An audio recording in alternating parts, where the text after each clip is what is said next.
Mi nombre es Noemí y voy a servir de moderadora en esta mesa. Quisiera agradeceros a vosotros la presencia hoy, un viernes, a las 7 y pico de la tarde, que yo entiendo que cuesta, y en medio de parciales, por lo que tengo entendido. Así que muchas gracias, de verdad.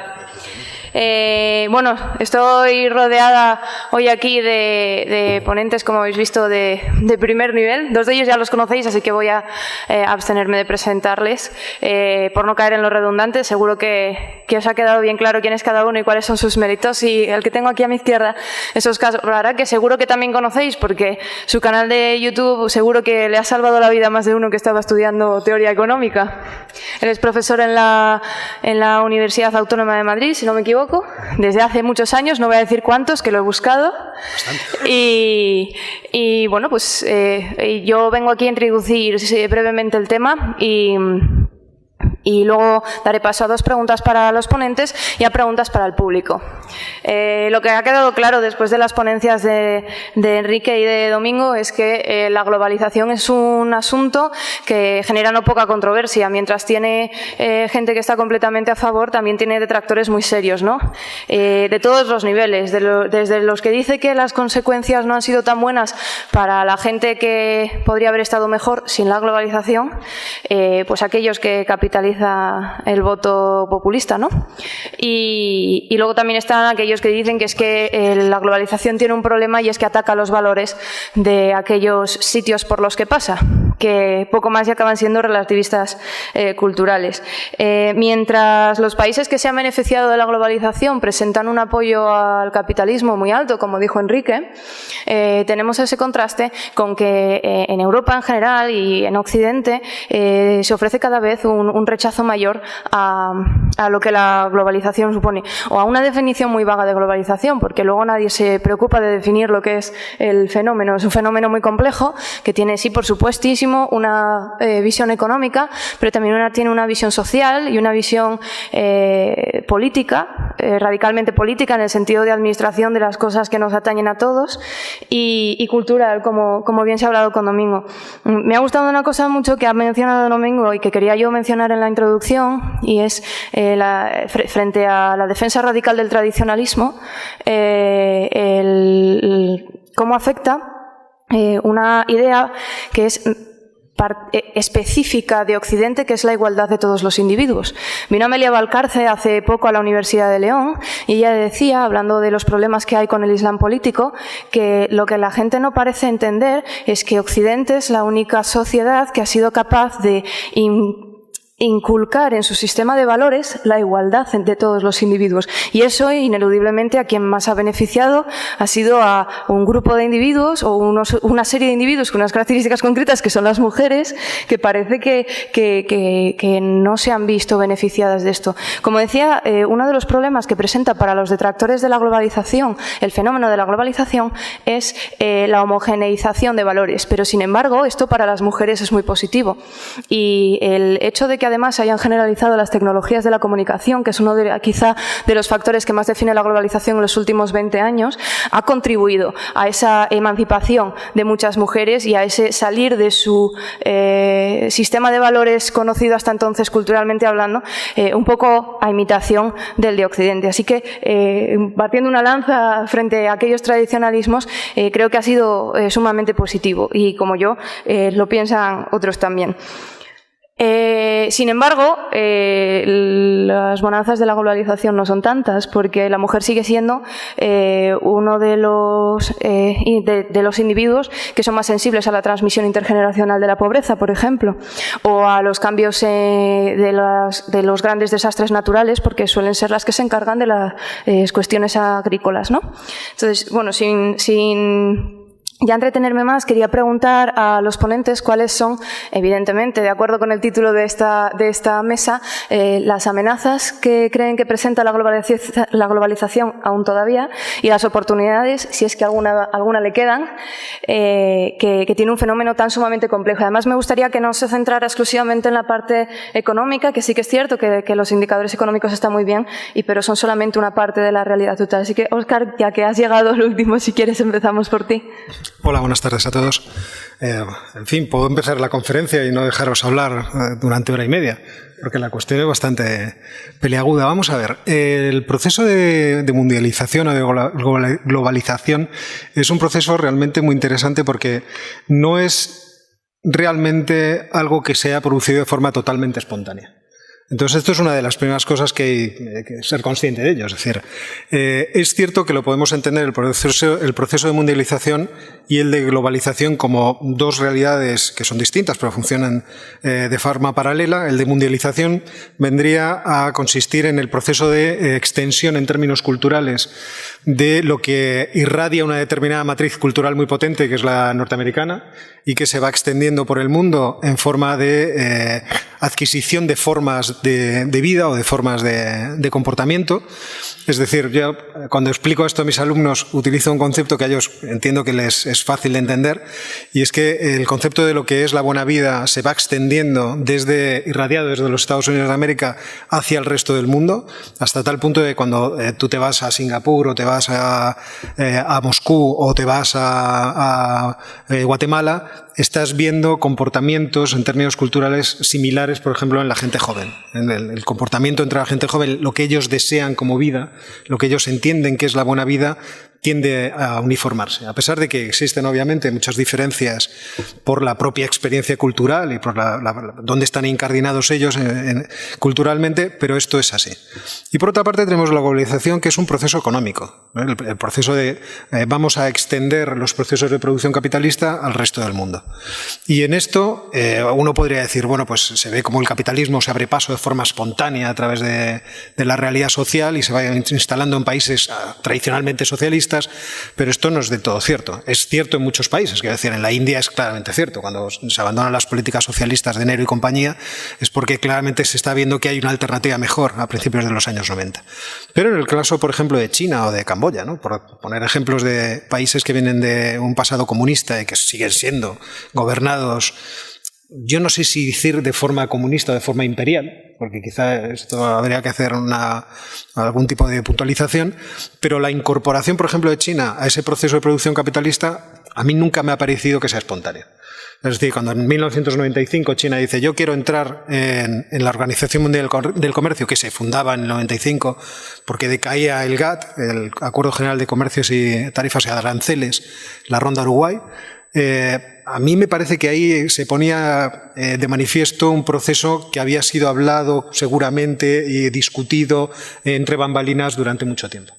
Y cuando ya se decide, está pactado que en el año 2000 entre, es porque China lleva preparándose para esa entrada desde que muere Mao, prácticamente. Aquello del el gato es bueno, se habla blanco o negro, mientras que hace ratones. O sea, vamos a tratar de ver cuál es la forma de incrementar nuestra riqueza. Entonces, desde ese punto de vista, el proceso de globalización me parece que seguirá beneficiando del proceso de mundialización, en el sentido de que si antes la revolución 4.0 y las máquinas y la inteligencia artificial no nos deja a todos, no digo sin trabajo, porque yo en esto quiero ser positivo igual que Domingo, sino que nos da unas posibilidades nuevas a las que nos tendremos que adaptar, pero eso nos costará. Pues si eso antes no pasa, seguramente la globalización saltará a otros continentes. Seguramente el primer continente al que saltará será Hispanoamérica, por razones obvias, porque en términos culturales, antes cuando se hablaba aquí de Hispanoamérica, porque Hispanoamérica es una cultura completa, entonces puede adaptarse a los procesos de producción capitalista muy rápidamente. Esto obviamente a África le va a pesar más.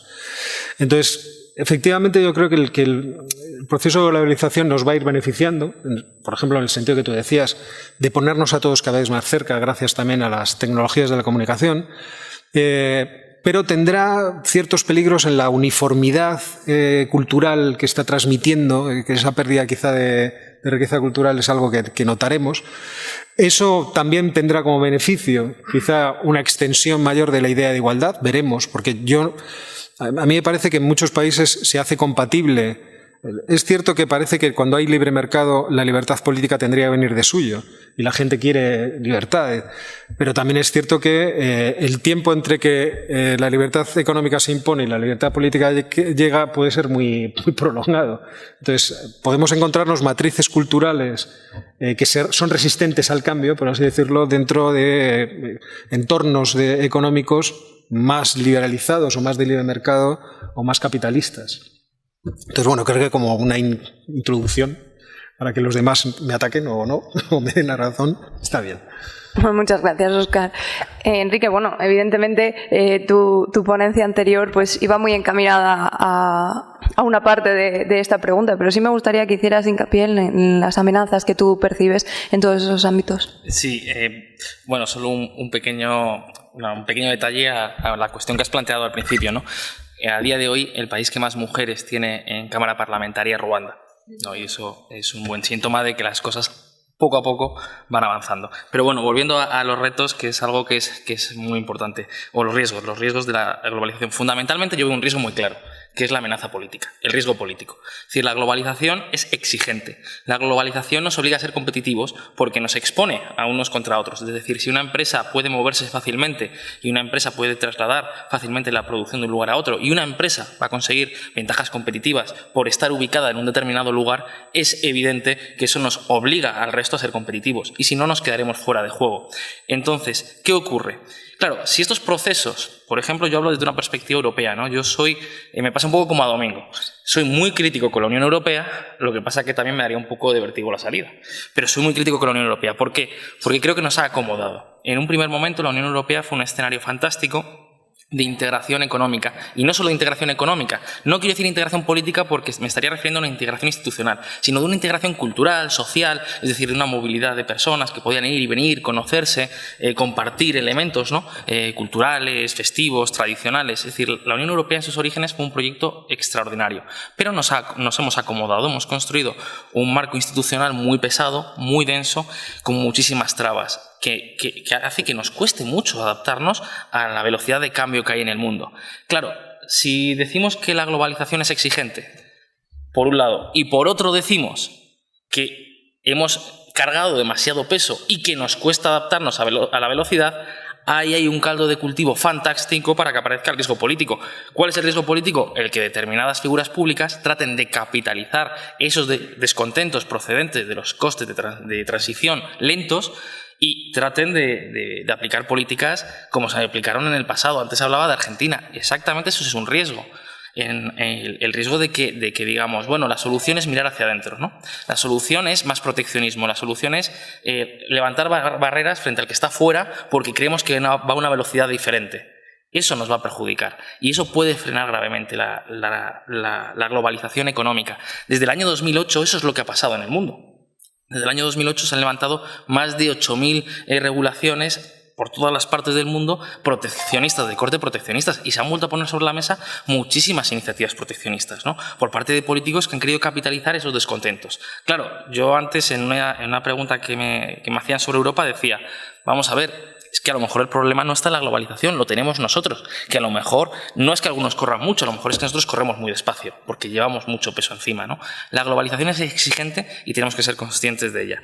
Eso como primer apunte sobre riesgos. Y luego ya muy brevemente tengo que contrapesarlo con otro elemento, y es que creo que a pesar de que este es un riesgo real, hoy el mundo parece a girar hacia una mayor apertura e integración, y lo estamos viendo en Hispanoamérica, por ejemplo, Mercosur, que lleva 20 años bloqueado, parece que se está consiguiendo volver a arrancar. Y la Alianza del Pacífico es un experimento extraordinario que puede tener un potencial fantástico. Hace escasamente 2-3 semanas, Chile y Argentina firmaron un acuerdo de comercio que, hombre, era increíble que estos dos países tuvieran unas fronteras tan rígidas, que alguien quería mandar una mercancía a Mendoza, pues se encontrara con tantas trabas y a lo mejor tenía que pasar los camiones de containers 4 o 5 días parados o 6 días parados y pagar muchísimos impuestos, ¿no? Entonces, y la propia Unión Europea, ¿no? Yo creo que el Brexit, por ejemplo, pues nos ha espabilado un poquito y hoy parece que Juncker y compañía vuelven a hablar de más apertura al mundo. Ahí está el acuerdo con Vietnam y con Singapur, que parece que son inminentes, también con Mercosur, que las negociaciones parece que vuelven a ser fluidas, con Nueva Zelanda y Australia. Bueno, vamos a ver qué pasa, ¿no? Los países integrantes del TPP acaban de decir que van a seguir con o sin Estados Unidos, que van a continuar estrechando sus relaciones y abriendo sus fronteras. Y esto no es solo una cuestión económica, esto es sobre todo una cuestión social. Es decir, yo cuando me levantan barreras, Lo que me facilitan a mí es a poder desarrollar mi vida conforme a mis preferencias, a explotar mi talento, a explotar mi creatividad, a poder ir y venir donde yo quiera, sin que ningún político me tenga que autorizar qué puedo comprar, qué no puedo comprar, a dónde puedo ir o a dónde no puedo ir. Y, por ejemplo, ¿no? Y ya para acabar, en el año 84, hoy Nueva Zelanda, yo hablo mucho de Nueva Zelanda, ¿no? Nueva Zelanda es uno de los países más libres de la Tierra. En el año 84, Domingo, tú no podías suscribirte a The Economist sin el permiso expreso del Ministerio de Hacienda del país.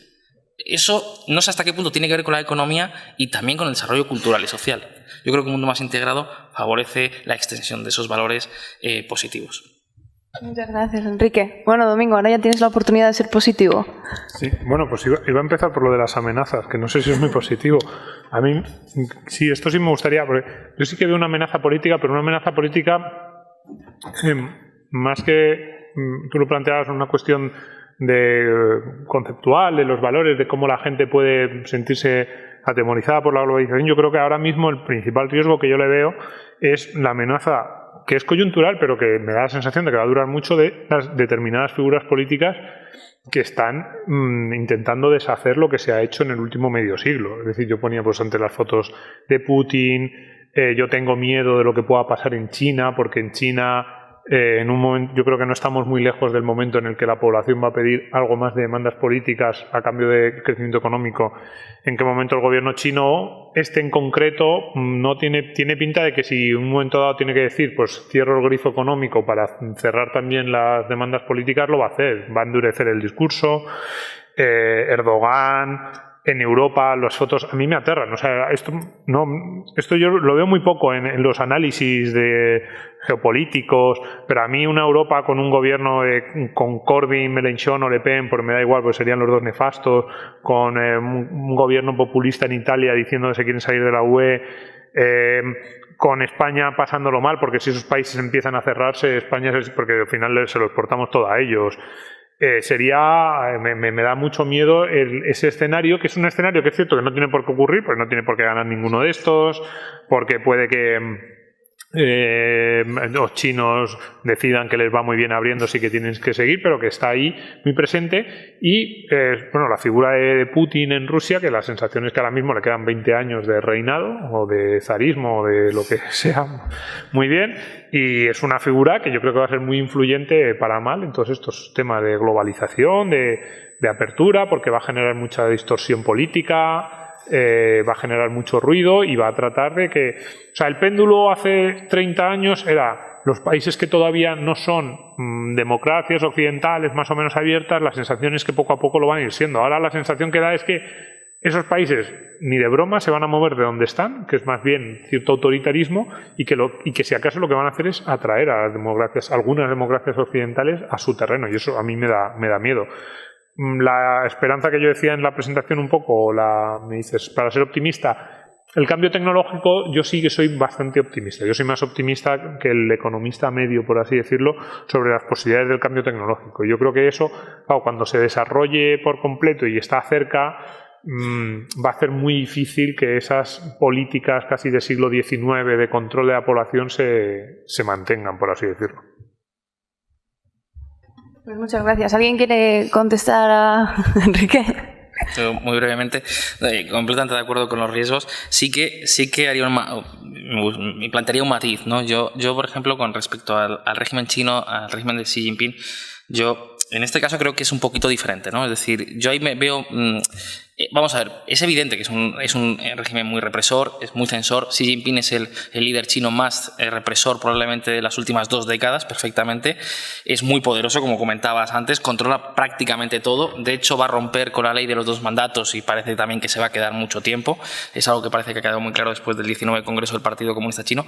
Pero también es verdad que es el líder chino más occidental que ha habido nunca.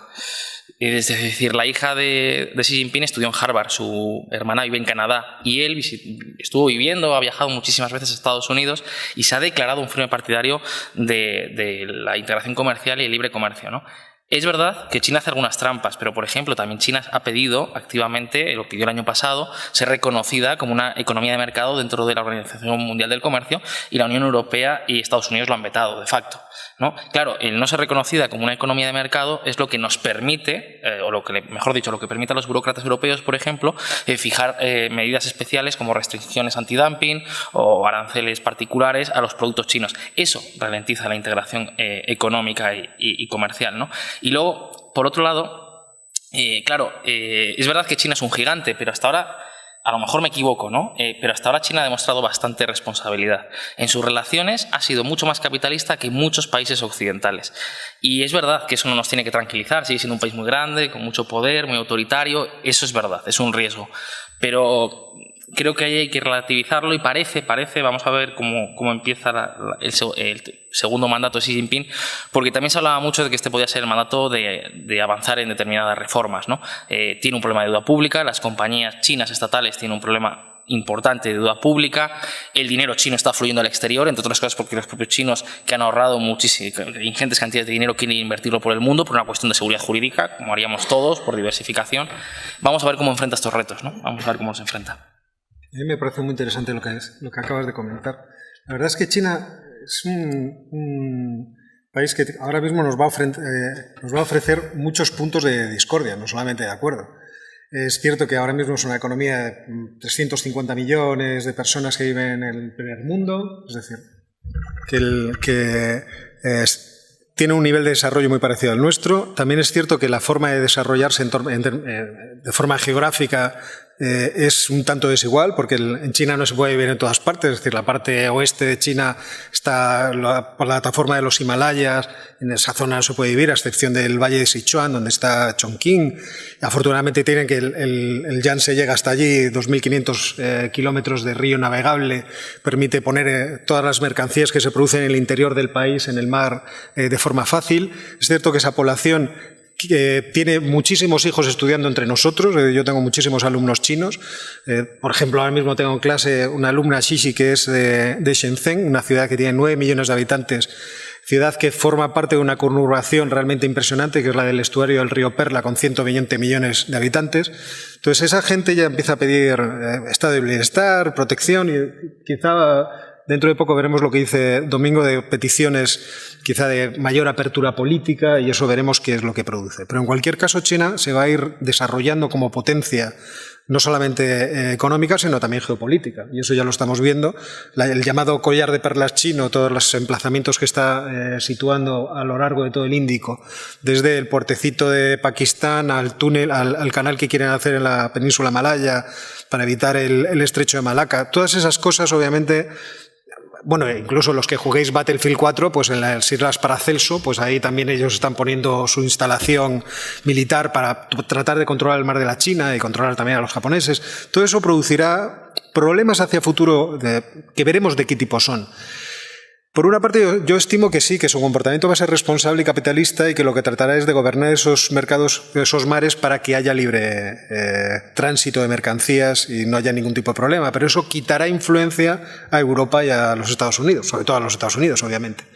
Pero por otra parte hay otro problema que ahora nosotros empezamos a ver. Primero, la globalización hacia China nos perjudicó porque se duplicaba la mano de obra que había en el mundo, y por lo tanto nuestros salarios se iban a ver afectados y nuestro nivel de bienestar, y esto es lo que nos está doliendo y lo que hace que los populismos crezcan, tengan alimentación. Es decir, el hecho de que nosotros no somos capaces de competir teniendo en cuenta el estado del bienestar que tenemos instalado, porque nuestro coste laboral es mucho más grande que el de ellos. Pero por otra parte, ahora estamos viendo otro peligro, es que China ya es tan grande que empieza a abastecer su propio mercado.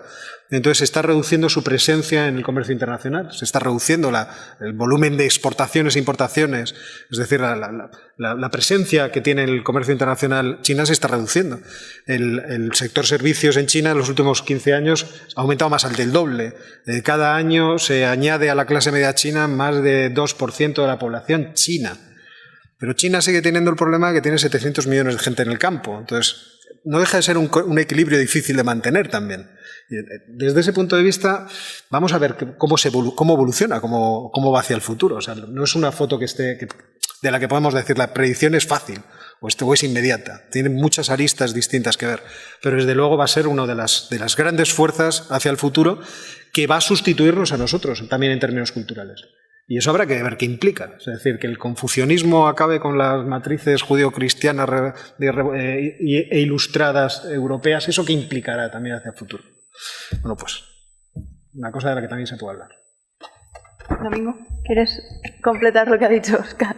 Sobre esto último no, porque no tengo una respuesta, aunque me parece una pregunta muy interesante. Sí, porque siempre, un poco casi enlazando con la última pregunta que me hacían, siempre que se habla de globalización o desarrollo nos acabamos discutiendo solo de temas materiales. Parece que la globalización solo va a consistir en si las fábricas se van a poner aquí o si van a abrir más aeropuertos o si se van a hacer más ricos, pero el tema cultural, la influencia que van a tener China y la India, o sea, no podemos pensar que si los Estados Unidos, cuando han sido un imperio, han influido de esa forma desde el punto de vista cultural, bueno, Estados Unidos o los españoles o los ingleses o Europa cuando ha dominado, si ahora cambia, digamos, el peso, pues también cambiará el peso desde el punto de vista cultural. ¿Cómo será el mundo dentro de 40 años de valores? Pues hay muchas cuestiones que no tienen una respuesta. Ahí, o sea, a mí me gustaría, mañana a mí me apetece mucho venir a la sesión de la mañana porque vamos a hablar de un tema que para mí es clave, es el tema de la política monetaria y hasta qué punto, digamos, no estamos tensando la moneda, o sea, tensando la cuerda de la moneda, hasta qué punto tienen los estados occidentales capacidad para seguir tensando la cuerda de la deuda, por así decirlo. Al final, la moneda actual, sin entrar en el debate teórico de si el patrón oro o no, pero la moneda actual se basa en la confianza de que va a haber un gobierno responsable que más o menos respalda esa moneda a través del Banco Central. Bueno, entonces esa confianza hasta ahora se ha mantenido porque los países occidentales, bueno, para empezar eran ricos, generaban riqueza, generaban PIB cada año y porque se comportaban con cierta lógica. Pero ya estamos en unos niveles de deuda pública, entonces ¿hasta qué momento esos países occidentales sometidos a grandes presiones políticas van a poder seguir manteniendo el mismo tipo de políticas públicas que han hecho hasta ahora y que en gran parte se sustentaban bajo un crecimiento del déficit y la deuda que, bueno, que parecía que más o menos se podía seguir acumulando montaña sin demasiados problemas? Porque además cada vez más esos países occidentales se van a componer más, lo que decíamos, de gente más mayor que no produce o que quiere dejar de producir y al mismo tiempo que quiere dejar de producir quiere más derechos. Todos lo vamos a querer, todos vamos a querer una pensión más alta. Entonces ahí hay una tensión que mañana pues yo quiero ver a ver qué nos dicen los expertos en ese tema. Seremos pesimistas. ¿Vais a ser pesimistas? Seguramente.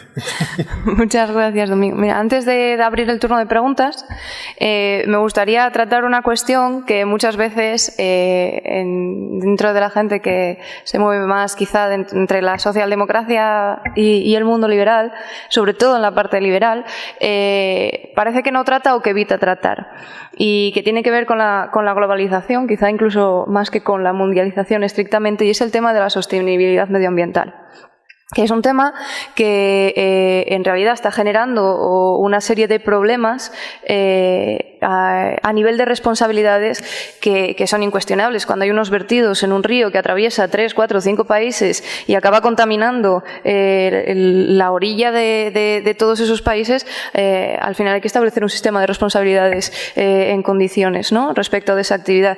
Y luego, bueno, ahora tenemos hace 2 semanas...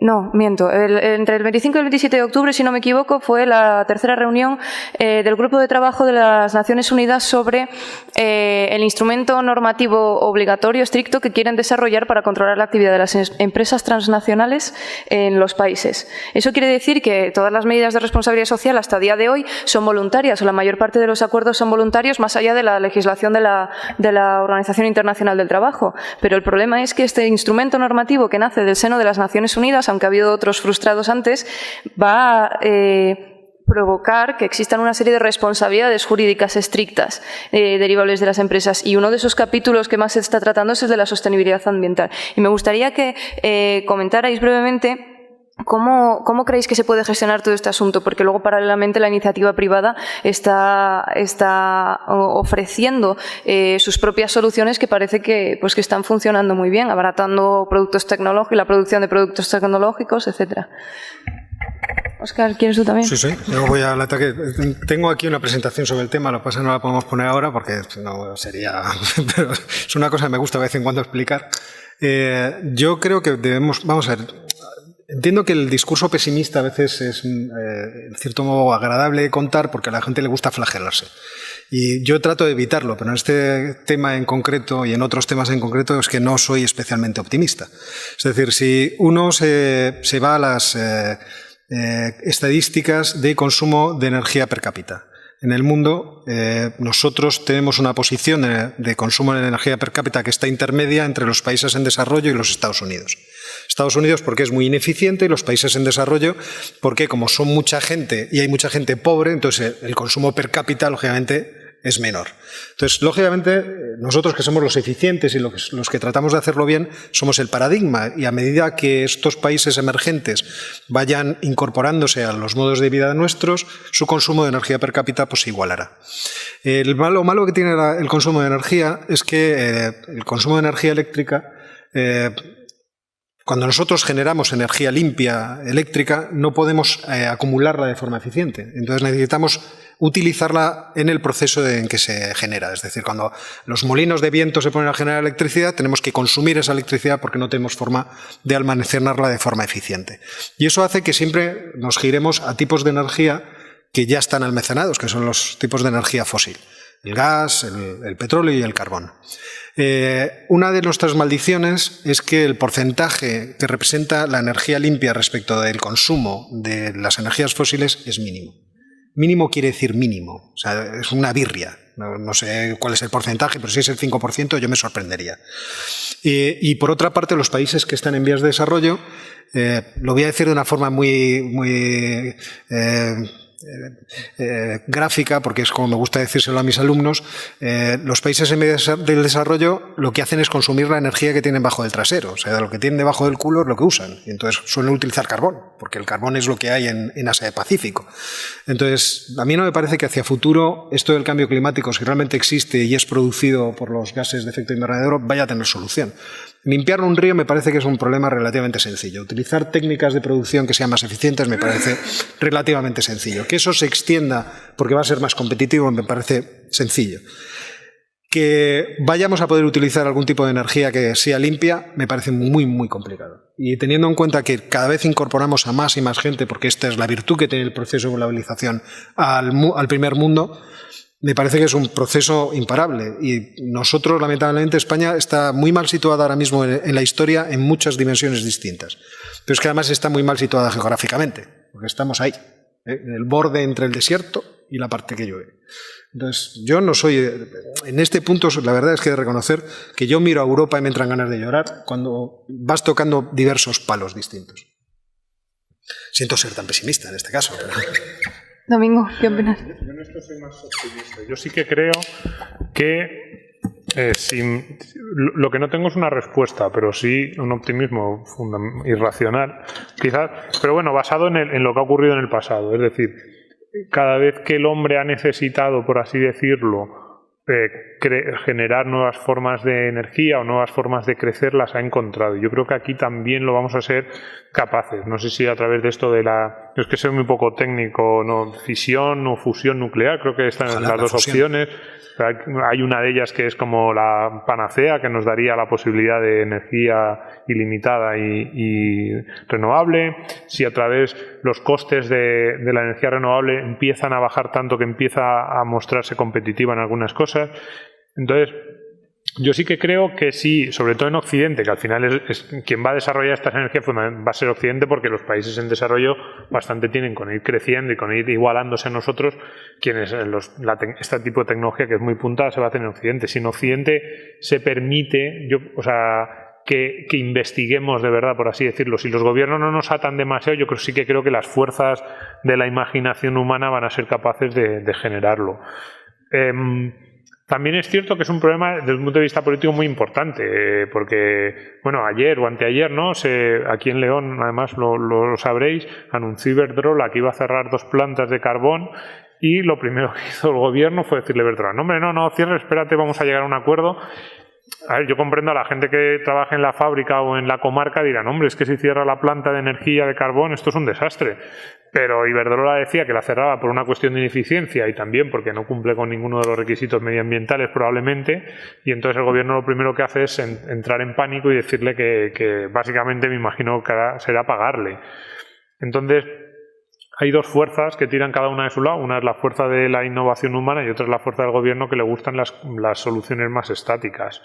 Yo creo que quiero ser optimista.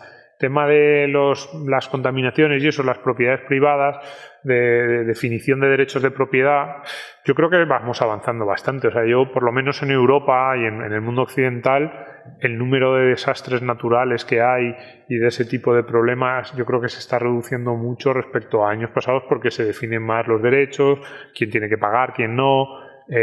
Las empresas empiezan a ver que contaminar es perder dinero, incluso aunque no te lo reclame nadie. Al final, esto de que la energía no se crea ni solo se transforma, ¿no? Las empresas ven que el humo ese, si lo pudieran reutilizar, podrían reutilizarlo.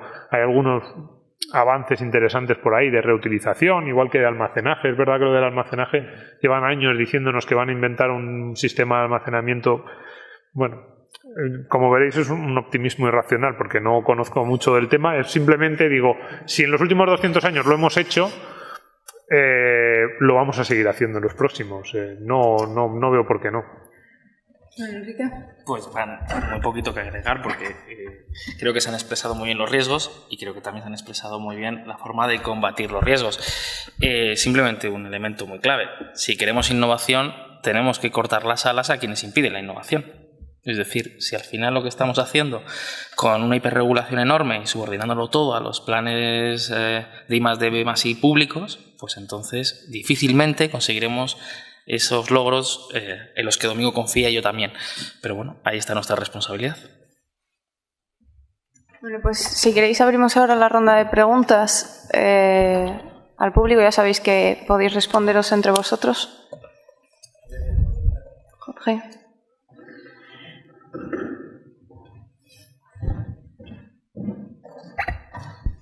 En descanso había hablado con Enrique y estamos hablando de la deuda española, que el Banco Central Europeo había cobrado 200.000 millones de euros.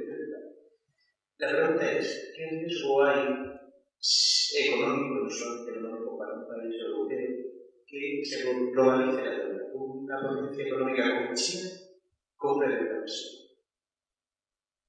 Bueno, eso ya ha pasado. Sí, pero ya ha pasado. Quiero decir que está pasando. Cuando uno ve los desequilibrios globales que ahora mismo existen respecto a las posiciones financieras entre Occidente y China, es que divergen de forma... O sea, existe un gráfico, escribimos un artículo para Papeles de Economía Española no hace mucho tratando este tema. Entonces se ve que a medida que la posición financiera de China es cada vez más positiva, por debajo surge el déficit en Occidente, en concreto Europa, exactamente casi en la misma cuantía con los Estados Unidos. O sea, ese desequilibrio existe. Lo que pasa es que en ese momento, quiero decir, en esta relación es una relación acreedor-deudor. O sea, todos tienen interés en que el problema salga bien y que el deudor pague. Eso es lo que le interesa al acreedor. En el caso de los Estados Unidos, todos sabemos que ellos tienen una ventaja estupenda, que es que como está nominada su deuda en dólares, pues ellos pueden emitir para que el dólar salga fuera, incluso pueden meter en el balance de la Fed todo tipo de porquería y emitir moneda en contraprestación de esa porquería, haciendo que se devalúe su moneda. A ellos les importa bastante poco, porque eso a ellos no les afecta en términos de inflación, pero al otro le hace un traje casi de madera, te diría, porque lo que está haciendo es empobrecer el valor de esa deuda. Pero en el caso de los europeos no es así. Es cierto que en el caso de los europeos la mayor parte de la deuda pública nos la debemos entre nosotros. Mañana hablaré un poquito de esto en mi intervención, porque ahora lo que tenemos es un sistema muy divertido, que es Target 2. Bueno, Target 2 lo mide, pero tenemos un sistema muy divertido por el cual el Banco Central Europeo compra nuestra deuda, pero en realidad el que está pagando por la deuda es el Banco Central Alemán, el Bundesbank. Entonces el Bundesbank se hace acreedor del Banco Central Europeo y el Banco Central Europeo acreedor de nosotros. Pero, o sea, nosotros estamos debiendo a los alemanes. Y esto es así porque si no, no hay forma de sostener la situación económica de los países del Mediterráneo después de la crisis. Y sobre todo países como el nuestro que no han reducido su gasto público. Nosotros hemos seguido gastando incluso en momentos más de lo que gastábamos en el momento álgido o cumbre, bueno, en realidad el momento cálido, porque álgido como significa muy frío, en el momento cumbre de ese proceso teníamos un gasto público que en algunos momentos posteriores se sobrepasó por las necesidades de pago de los subsidios de desempleo, que es un derecho adquirido, y por otra parte por el envejecimiento de la población española, que hace que nuestro gasto en pensiones sea creciente. Entonces nosotros sí tenemos un problema. Sí, tenemos un problema, pero es más bien un problema interno. Si encima esa deuda estuviera fuera, podría hacernos ser inestables en gran medida. ¿Por qué? Porque nosotros podemos jugar al póker con los pagos, pero un acreedor externo no nos dejaría. Entonces, si es esto lo que me estabas preguntando, sí, eso sería. Pero nosotros ahora mismo no tenemos esa situación porque nos lo debemos entre nosotros. Eso no quiere decir que no estemos en una posición de gran fragilidad, que estamos en una situación de gran fragilidad. Nosotros, nuestra situación, o sea, nos lo debemos entre nosotros, no, se lo debemos todos a Alemania. Claro, cuidado. Sí. O sea, nos lo debemos entre nosotros dentro de la Unión Europea. Me he expresado fatal. Sí. No, pero que me refiero que muchas veces como que el Club Europeo, la solidaridad, y digo, pero bueno, oye, que nosotros, o sea, básicamente es solo en una dirección la solidaridad. Esto del Club Europeo, yo lo que no sé es hasta qué punto los alemanes, ¿hasta cuándo van a aguantar los ahorradores alemanes, los contribuyentes y los votantes alemanes, que son los mismos, eso? ¿Hasta qué punto se van a fiar de nosotros? En un momento dado van a decir, ya no más. Lo que pasa es que el problema es que ellos tampoco tienen mucho margen de maniobra, porque al final es lo que tú dices. Ellos son, cuando tú debes dinero tienes un problema, pero al que le debes pues también tiene un problema. Pero no sé si hay mucho margen para que nos sigan dando cuerda o en qué momento van a cerrar el grifo. Hoy había una entrevista con uno de los grandes gurús de los 5, estos grandes sabios económicos alemanes en el diario El País, y él decía que existiendo la alternativa por Alemania, en algún momento van a tener que cortarse más bien pronto. O sea, no se pueden seguir arriesgando en términos políticos a seguir apoyando a los países del sur como lo hacen. Entonces eso no, yo creo que no tardará. Y nosotros tendremos un problema. Si salimos del plan de deuda excesiva, aflorará la otra deuda que tenemos entre las administraciones públicas y todas estas cosas, y eso pues, también tendrá sus implicaciones hacia afuera. Entonces, vamos a ver, esto se va a poner muy divertido. Sí. O sea, ningún partido político en España tiene ningún tipo de intención de reducir la deuda, ninguno. Y el déficit, con estar en el 2,9, están todos contentos porque ya están fuera de la vigilancia de Bruselas. Entonces... Sí, pero lo que no veo yo, o sea, nosotros sabemos que las administraciones públicas se deben entre sí dinero y también las empresas públicas deben a la administración dinero. Es cierto que eso se lo podrían perdonar, pero es casi medio billón de euros. Entonces, cuando salgamos de este régimen de deuda excesiva, porque hemos cumplido, tenemos un déficit del 2,9, entonces tendremos que contar eso como deuda, que no se cuenta ahora precisamente porque en el plan de contabilización de ese programa no se permite. Entonces, ¿qué pasará con la prima de riesgo entonces? Por ejemplo, estas son preguntas que los economistas se van lanzando ya unos a otros como si fueran piedras y nadie sabe dar una respuesta adecuada, pero lo veremos cuando lo vean los mercados. Bueno, a ver, yo como periodista no tengo muchas respuestas porque, o sea, digo como periodista porque a mí una de las cosas que me ha asombrado en estos últimos años es que los movimientos de la prima de riesgo siempre me han parecido que tenían muy poca relación con los fundamentales de la economía, por así decirlo. Es decir, que la prima de riesgo española se disparase primero en 2010 y luego en 2012, como se disparó. Hombre, sí, que habló Mario Draghi y ya... Pero desde el punto de vista, pero uno siempre piensa que la prima de riesgo de un país está... Es cierto que sí, hombre, claro, cuando el Banco Central Europeo dice voy a hacer lo que sea necesario, pues eso es importante. Pero uno siempre piensa que también tiene que tener como una especie de ancla con la situación real de las cuentas de ese país. Y yo lo que he visto es que se ha movido en unos meses 400 puntos hacia abajo, sin que las cuentas del país, yo decía, pero si es que esto es lo mismo, si yo estoy viendo aquí los presupuestos, estoy viendo la deuda, no cambia nada, solo porque el Banco Central Europeo, que al final no deja de ser una decisión semipolítica, que estás en riesgo frente a... Yo es que no entiendo a los grandes inversores internacionales, no los entiendo. O sea, yo no sé cómo compran esos fondos los bonos y eso, de verdad, ¿no? O sea, que no les entiendo literalmente. No sé lo que hacen porque toman unas decisiones que a mí se me escapan. Bueno, yo completamente de acuerdo, ¿no? Pero vamos a ver, es que es una cuestión de modelo. Dicen que el ser humano es el único animal que tropieza 2 veces en la misma piedra, 2, 3, 4 y 5. Si pensamos que con más deuda pública vamos a salir adelante, si pensamos que lo que necesitamos es más gasto público en las administraciones, como dice Domingo, ni un solo partido político en España habla de verdad de ajustar el gasto público. Tenemos un problema. Ha pasado la crisis. Desde Europa se nos ha apoyado. El Banco Central Europeo nos ha apoyado de forma importante ampliando su balance. Es decir, se nos han dado muchas facilidades y ni aun así hemos conseguido rectificar el camino. Es decir, ¿habrá tensiones financieras? Hombre, no sé si será el año que viene o dentro de 7 años, pero es evidente que las va a haber en el futuro. ¿Estamos preparados? Hombre, pues hoy peor que ayer. Y mañana peor que hoy. Ese es el problema fundamental. El problema no es que haya un agente externo, un país externo que ha conseguido ahorrar mucho dinero, llámese China, llámese dentro de unos años la India o llámese Singapur, y te diga, oye, estoy dispuesto a prestarte dinero. Ese no es el problema. El problema es cuáles son nuestras necesidades de financiación y qué estamos haciendo con ese dinero. La evolución de las cuentas públicas españolas es para llorar. Es para llorar. O sea, es que aquí llevamos años en el régimen de protocolo excesivo. Y realmente el gasto inútil, el gasto estéril, el gasto improductivo está por las nubes. Es decir, los niveles de gasto de la economía española son muy altos. Y aquí se ha compensado en gran medida elevando la carga tributaria. Con lo cual, a su vez, mermamos la competitividad nacional y todos los parámetros, ¿no? Relacionados. Entonces, claro, el problema no es que alguien esté dispuesto a prestarte el dinero. El problema es para qué estás utilizando tú el dinero, para qué lo quieres y cómo lo estás gastando. Y yo hoy creo que tenemos un problema muy importante. Y por cierto, vamos a ver, yo no sé vosotros, pero a mí esto de que una decisión política me condene a que yo no pueda extraer rentabilidad de mis ahorros, salvo que realice operaciones de muchísimo riesgo, pues es que ni es justo, ni es solidario, ni es una alternativa de futuro. Los rendimientos financieros han sido siempre una parte muy importante en el progreso social y en el progreso económico, precisamente de las familias de clase media. Y eso ya ha desaparecido. ¿Cuánto rinden los depósitos hoy en España? ¿Cuánto están rindiendo los depósitos? Es decir, al final estamos en una vorágine donde solo se incentiva la acumulación de deuda y un consumo artificial avalado por expansiones continuas de la masa monetaria. Entonces, el problema es nuestro.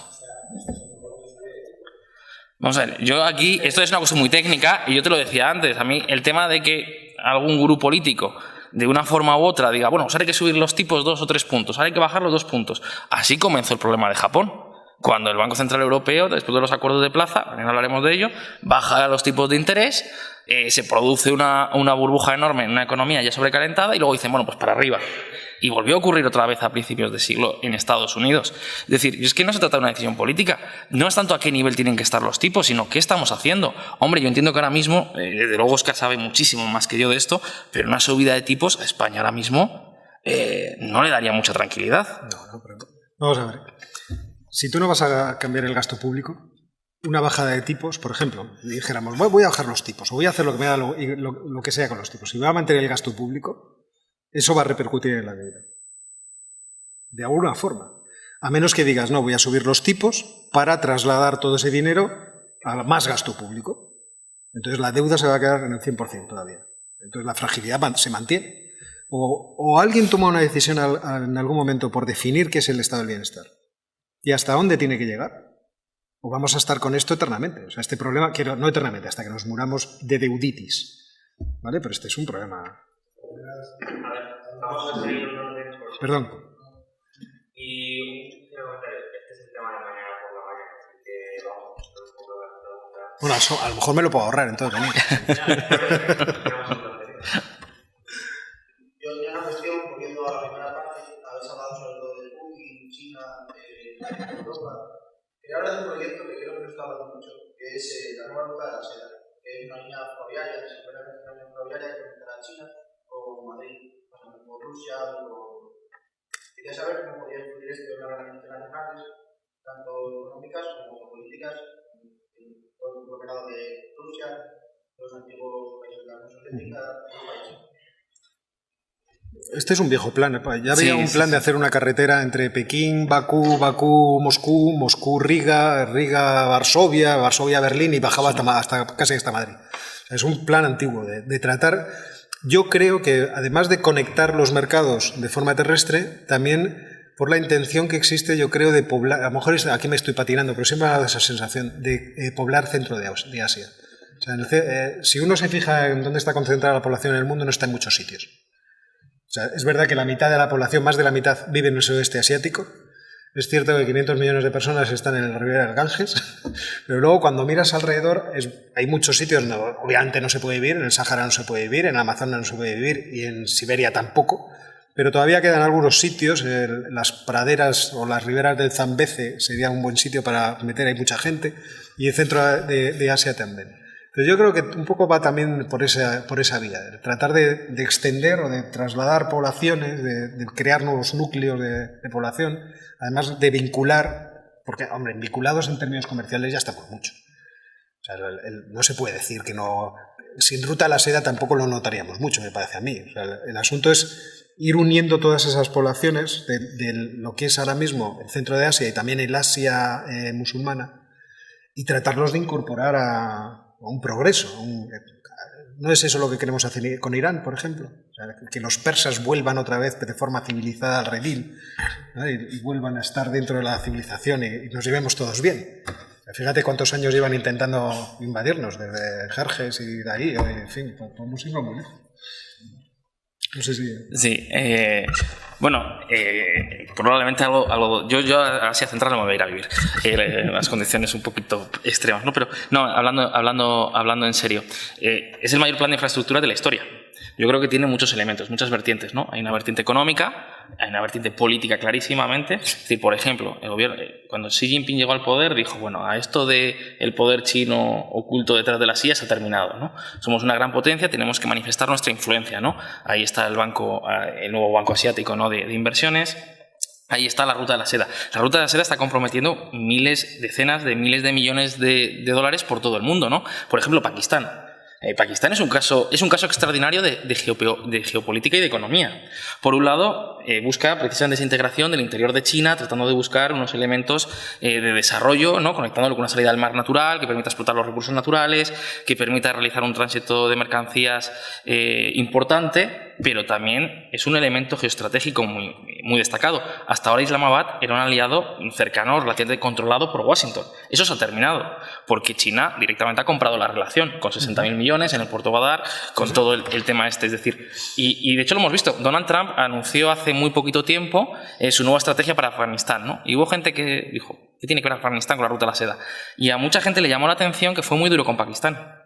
Pero muy duro, ¿no? Amenazó seriamente a Pakistán acerca de si Pakistán no brindaba colaboración a Estados Unidos en la lucha contra la insurgencia talibán, y a Pakistán ya le da igual, porque Pakistán tiene sus intereses comerciales cada vez más relacionados con China. Pero es que además ya no es una cuestión de haberle arrebatado a un aliado muy importante a Estados Unidos, es que Pakistán tiene una enemistad histórica con la India, que es un aliado muy importante de Washington. De hecho, ahora la producción de F-16 que se realiza en Texas se va a trasladar íntegramente a la India. Bueno, el acuerdo se ha firmado, pero se está negociando y está muy avanzado. Es decir, claro, lo que consigue de un plumazo China, utilizando esas cantidades de dinero enormes que tenía, Xi Jinping dijo, bueno, ¿por qué tenemos que comprar deuda americana? ¿Por qué no damos otro uso productivo, a lo mejor en términos de capital político, a todas esas inmensas reservas que tenía China, ¿no? 60.000 millones sobre Pakistán. Para empezar, 60.000 millones de euros para un país que además es pobre. Y de un plumazo conseguimos quitarle un aliado a Estados Unidos, rodear a la India y asegurarnos un puerto, el alcance, un puerto estratégico que nos va a precisamente va a dar la oportunidad al interior de China de buscar ese efecto, ¿no? que también genera el Ganges y demás en otras partes del país, ¿no? Es decir, es un proyecto muy importante y al mismo tiempo quieren llegar también a África con él y no depender del estrecho de Malaca, ¿no? Porque una de las preocupaciones que tiene el gobierno chino es una dictadura con mucha influencia militar y los militares siempre tienen pánico por todas las cosas que hay en el mundo, ¿no? Siempre están pensando en términos de riesgo y uno de los riesgos precisamente es el estrecho de Malaca. El estrecho de Malaca está dominado por Estados Unidos. Y el estrecho de Malaca, ¿cuál es el porcentaje de mercancías mundiales que pasa por el estrecho de Malaca? Pero, por lo menos. Claro, es decir, y ahí China no tiene ese control. La Ruta de la Seda abre una alternativa. habrá una alternativa. Entonces, por un lado, conecta mucho. Y luego también en Asia Central, por ejemplo, ¿no? La influencia de Moscú en Asia Central, bueno, eso va a durar 2 telediarios. Precisamente con todos estos proyectos de integración, los países de Asia Central cada vez van a mirar más a Pekín y menos a Moscú, porque Moscú no tiene nada que ganar y en Pekín hay muchísimas inversiones, hay un mercado enorme y va a haber también infraestructuras. Cuando antes os he puesto una imagen de un tren en Kenia, ¿no? La línea que han inaugurado en mayo, que une Nairobi con Mombasa. Esa línea está dentro de ese plan. Y la idea es que a través de rutas logísticas alternativas, China pueda hacer llegar sus productos y viceversa sus compras directamente a la China continental, ¿no? Es decir, yo creo que hay muchos elementos en juego, es un plan enorme, probablemente es un plan que en gran parte del mismo es el plan de planificación pública que acabará siendo improductivo en muchísimos casos, pero yo no creo que la intención real de China sea mejorar el flujo de mercancías con Europa. Yo creo que va más a enfocarse a su influencia, tanto política como comercial, respecto a nuevos mercados. Pero lo iremos viendo con el tiempo. Domingo. Nada. No, es que este tema no... O sea, más con lo que han dicho de ellos, no. Para no aportar nada, siguiente pregunta. Pues sí, hacemos una última pregunta y ya podéis iros a cenar.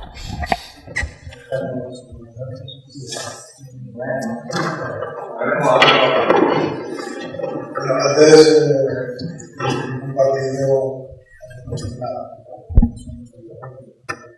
se me ha propuesto que ha tenido que responder la mano. Estamos viendo el gasto que se nos ha hecho todo encima. Entonces, quizás lo primero que hay que cambiar es que me doy cuenta que el modelo PISA, los informes PISA, España va muy mal en matemáticas. Y claro, si los que votan no saben matemáticas, tenemos que tener un momento de para cambiar el modelo. Entonces, no veo que podamos darle la vuelta a esto de alguna manera.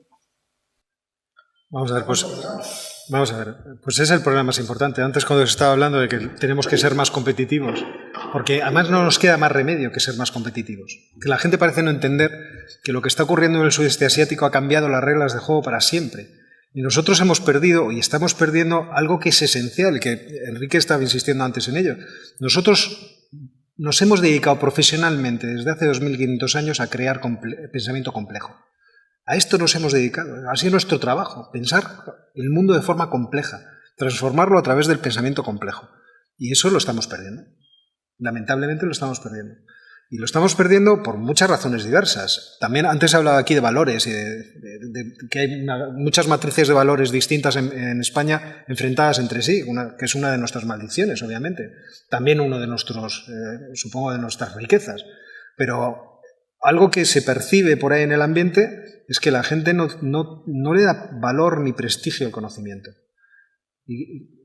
Y se ve también en la relación de los padres con los hijos, en algunos casos. No se da prestigio al conocimiento. La gente tiene que estudiar, tiene que esforzarse, tiene que ir a más, tiene que leer, tiene que cultivarse en el sentido amplio y humanístico de la palabra. O sea, los videojuegos son una cosa emocionante y es cierto, yo descubrí el programa ese de los concursos por culpa de mi hijo Oscar recientemente.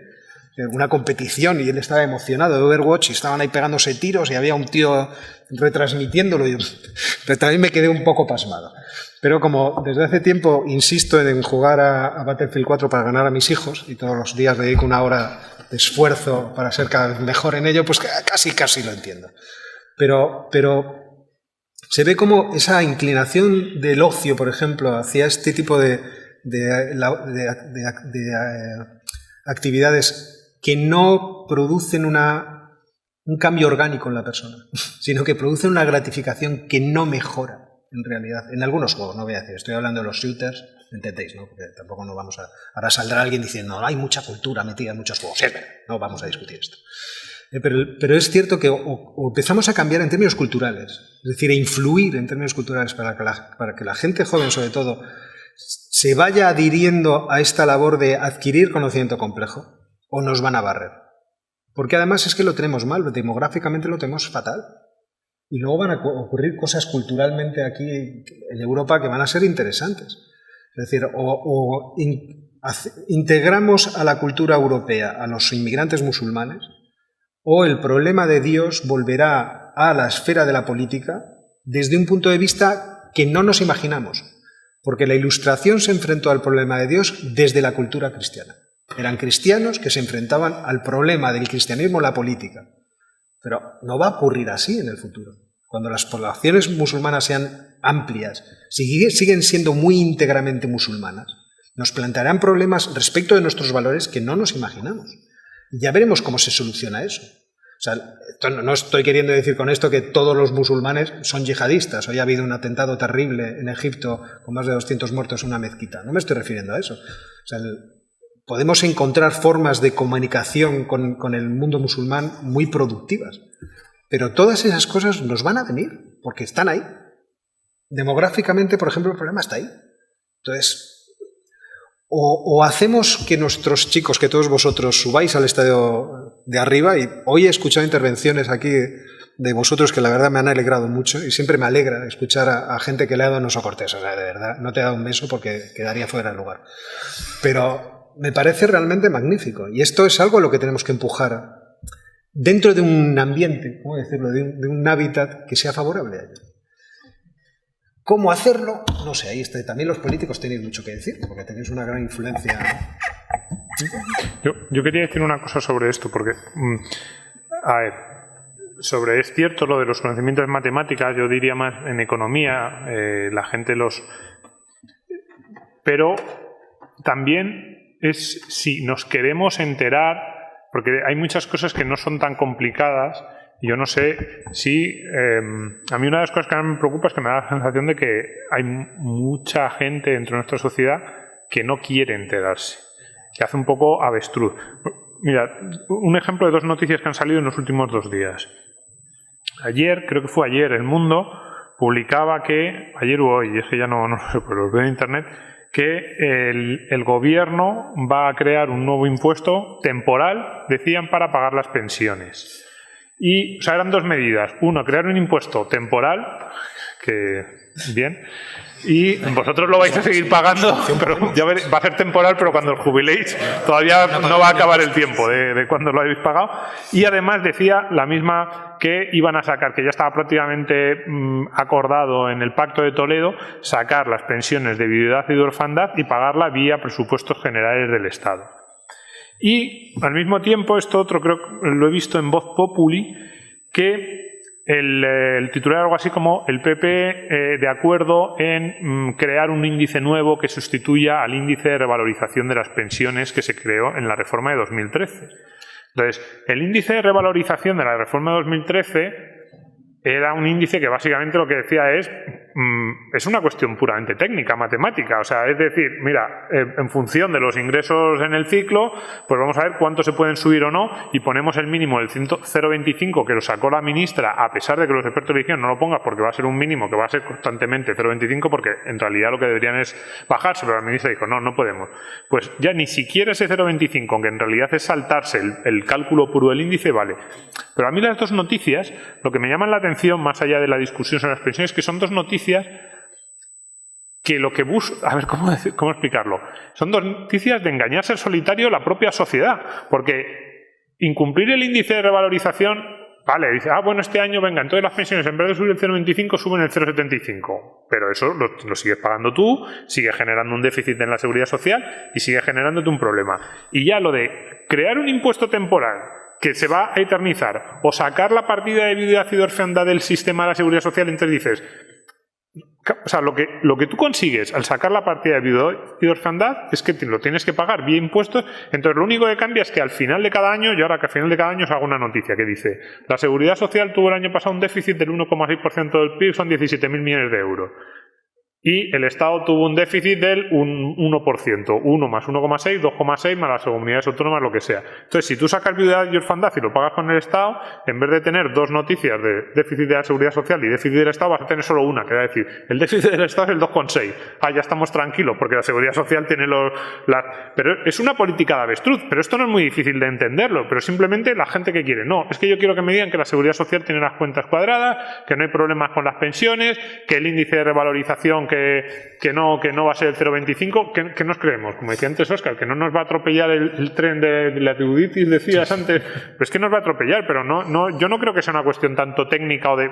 en parte sí, hay buena parte de la gente que dice, mira, la seguridad social ya está en equilibrio, tiene superávit, mira, va a haber unos años que vamos a meter otra vez dinero a la hucha de las pensiones, porque como vamos a sacar viudedad y orfandad, la seguridad social va a tener otra vez superávit y vamos a estar felices. Es como, bueno, lo estás pagando bien. ¿Quién paga los impuestos? ¿Qué pasa? ¿Que es diferente la gente que la paga vía cotizaciones? Pero yo creo que hay mucha parte de la población que sí lo sabe, que simplemente me meto meto la cabeza, la política del avestruz, y los políticos pues 5 o 10 años más que tiran con ese tipo de reformas. ¿Querías decir? Bueno. Sí. Yo quiero volver un poco, muy brevemente, al punto original de la cuestión, ¿no? Es que al final volvemos a hablar más de gasto público. Es decir, la alternativa, que es incluir al País Vasco en el régimen común de financiación autonómica e impulsar más la redistribución de la riqueza extrayendo 2.000 millones de euros del País Vasco para mandarlos a Andalucía, Extremadura, Castilla-La Mancha, modelos muy exitosos, porque esa es la propuesta. Esa es la propuesta. Mira, yo hace unos años, esto tuve la oportunidad de debatirlo directamente con Basagoiti, cuando Basagoiti era el líder del Partido Popular del País Vasco. Y es verdad, en el planteamiento de la liquidación de la financiación vasca hay un problema, y es que la liquidación fiscal se realiza con poderes de compra calculados en los años 80 y no hoy. Entonces, sistemáticamente el modelo está pervertido no por el cálculo del cupo, sino porque las devoluciones fiscales que se realizan son completamente artificiales y hacen que el País Vasco no tributa a España. Incluso en los últimos años, como además el Ministerio de Fomento realiza inversiones en el País Vasco, lo que atenta contra la filosofía del cupo, reciben financiación neta del resto del país, ¿no? Una de las comunidades más ricas recibiendo financiación neta del resto del país. La segunda más rica recibiendo financiación neta del resto del país. Oye, fantástico, ¿no? O sea, esto es maravilloso. No, muy bien. Pero ¿cuál es la alternativa? ¿Incorporar al País Vasco al régimen común y darle otra cucharada más a la redistribución de la renta en este país, a la redistribución de la riqueza, para asentar el modelo de subvenciones? ¿O la propuesta de Ciudadanos decía que íbamos a recortar el gasto? No, hablaban de coger más dinero del País Vasco para mandarlo a otro sitio. Y al final era, vamos a coger más dinero de una comunidad rica y productiva para mandarlo a las comunidades con estructuras productivas mucho menos complejas, mucho menos desarrolladas, que en definitiva viven del erario público. Extremadura, con todos mis respetos, no necesita más dinero público, necesita una alternativa económica, no más dinero público. Entonces... quitar muchas duplicidades para reducir ese gasto público, que es lo que pasa. Pero también ha prometido muchas líneas de gasto social nuevo. Claro, yo no he escuchado un plan de Ciudadanos que diga vamos a recortar el gasto público en 70.000 millones. No lo he escuchado y es lo que necesitamos. Si no te importa, hacemos esto al final porque tenemos que marcharnos. Quería recordaros antes de que se levantara y marchara todo el mundo, quería recordar que mañana las ponencias empiezan a las 9 en punto, ¿vale? Muchas gracias, de verdad ha sido un placer a los tres. Encantada. Nos vemos mañana.